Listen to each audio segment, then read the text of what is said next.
My name is Carolyn Stemmons. I'm the Assistant Director with the Missouri Head Start State Collaboration Office. And as you see on your agendas and as you see up on the screen here, it's time now for our question and answer session with Dr. Barr and Mr. Small. I'll go ahead and start off with a question that has already been submitted. The question is actually for both of you, and the question asks, how can Head Start and LEAs work together to reach children with disabilities not automatically accepted into Head Start? And I'll start with Dr. Barr. Okay. I'm not totally familiar with all the rules and regulations for acceptance into Head Start, but I do know, as Clarence mentioned several times, they have a requirement to provide services to at least 10% of the population of Head Start would be students with disabilities.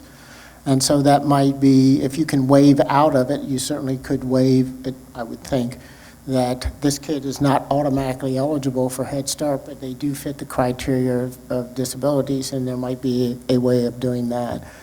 So I'll let Clarence actually go the rest of the way with it. Okay.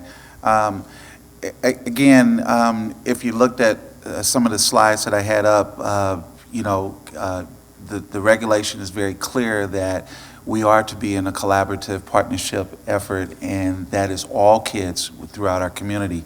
And I think that if we are very successful at making sure that we keep lines of communication open, that together Head Start as well as the school districts will not miss children, because they will know those children that are within those different communities. And even if they're not being specifically addressed by Head Start services, that referrals, just like we make referrals of our own children, that we'll make referrals of all those kids to make sure that they're getting the services that are necessary and required.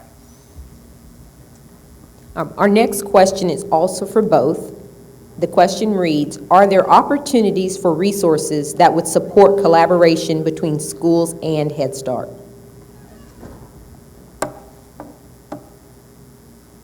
Yes, always.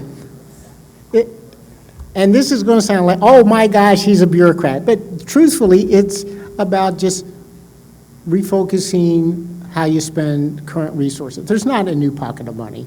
I mean, I think if you look at the national state perspective, but it's how, it's looking back and saying, are we aligning the resources to solve the problems? And so, as a school person, when I was doing the school business, I didn't count it an additional cost to me to invite the K-8 districts in. I said, that's good business on my part, because guess what? Those kids are going to wind up at my door. So I wanted as much influence, collaboration as at all possible. It's smart business eventually. So unless the kids are going to move out of state, they're my kids eventually. And it doesn't cost me an awful lot. I shared materials, I shared professional development, days as it just come. But that was also a climate we did with the school districts in the area. School districts shared. We even shared forms and special ed. Isn't that sad? No, it's really good. We actually did an awful lot of sharing, collaboration, and it didn't cost, all it cost us was time to talk and agree and then get the process going. Ultimately, it saved a ton of money because I wasn't constantly trying to translate, and I had a better sense of where kids were coming from and what they knew and things. So it actually made the transition to our schools or the transition of teachers and kids among the districts so much easier. So it was a cost saving, and so I didn't ask the state for more money. I said, I think I can do this business. That's my job. And so I realigned how we spent funds and how we talk with people. I would say ditto to everything you just said.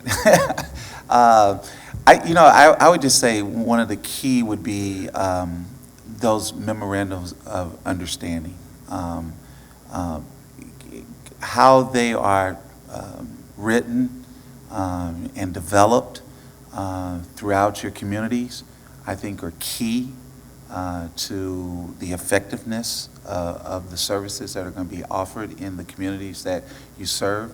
And so I would, and that's one of the things that from the regional office standpoint, I know in past, we've just basically asked our Head Start programs, do you have them?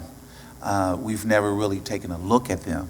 But now that we have an opportunity to have some expertise from some of our national centers, we're going to be taking a little closer look at that to just ensure that you are addressing who, the what, the when, the where, in regards to hopefully helping you all to, again, identify and look at who those children are, where those children are, what are the resources that are out there from both sides in regards to from the educational standpoint as well as Head Start, and how that can be worked out.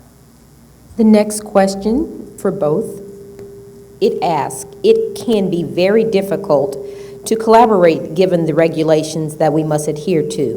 What suggestions would you offer to deal with these barriers? You go.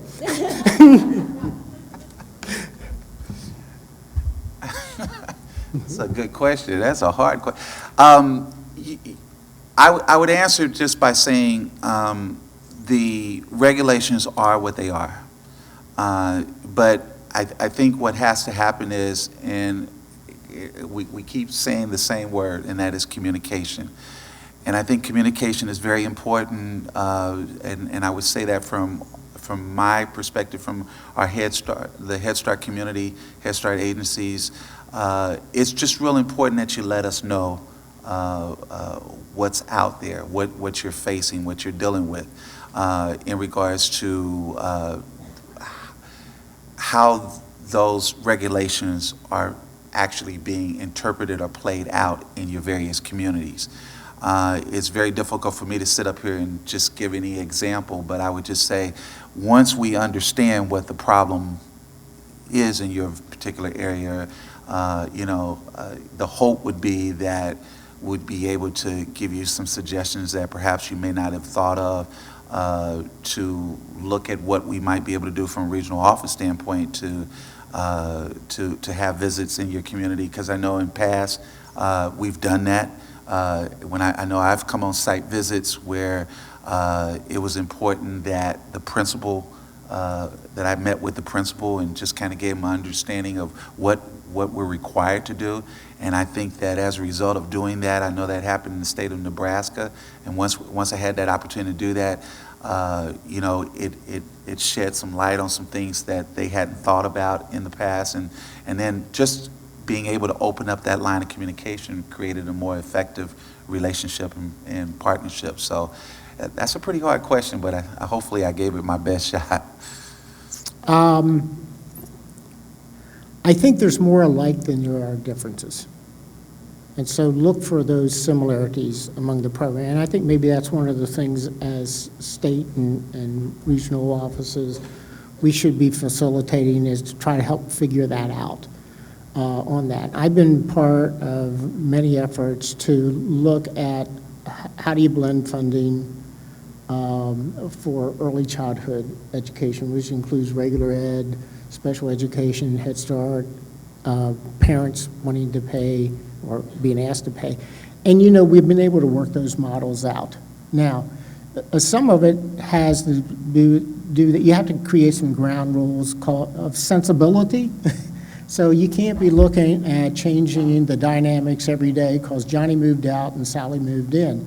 But you say, here, we're going to look at these at points in time. So I think you establish some ground rules, which is important when the feds walk in the door, when the state walks in the door, say, here is our set of practices and protocols. Now, that can't be every 10 years we look at it, but say you look at it this quarterly or at the half semester and half the year, and say, now we're going to adjust funding based on what the reality and things like that. It's all kind of doable, but you've got to sit down, kind of organize, and start with the thinking that actually this is more doable than impossible, because I've never seen it impossible. And I've worked with a lot of collaborative types of things in ESEA, or Elementary Secondary Education Act, where we had Title IIA, Title IID. I mean, we had the alphabet soup, and everybody thought they were their own program. Bottom line, you boil down to, you have different populations or a different purpose. That's essentially it. So some programs were doing, say, here's a purpose, drug-free schools. Another purpose is impoverished children, such as Title I, or children with disabilities, IDEA. In the main, the uniform thing is it's about kids. So you say, now how do we do this stuff together? And when we started looking at the rules, unless we let those federal offices just drive us, because, you know, they've got their little empires that they want to maintain too. Well, we all do, folks. It's, you know, they're not the bad people. But when we started looking at that, you say, you know, there's a lot of similarity. We're all using essentially the same fiscal processes and things like that. The rules are essentially the same. We all used EDGAR, which is our federal Bible for the major regulations and things like that. So there was a lot of similarity, and it wasn't as difficult as we thought to combine and to bring things together and create a system of funding that says if you're going to do professional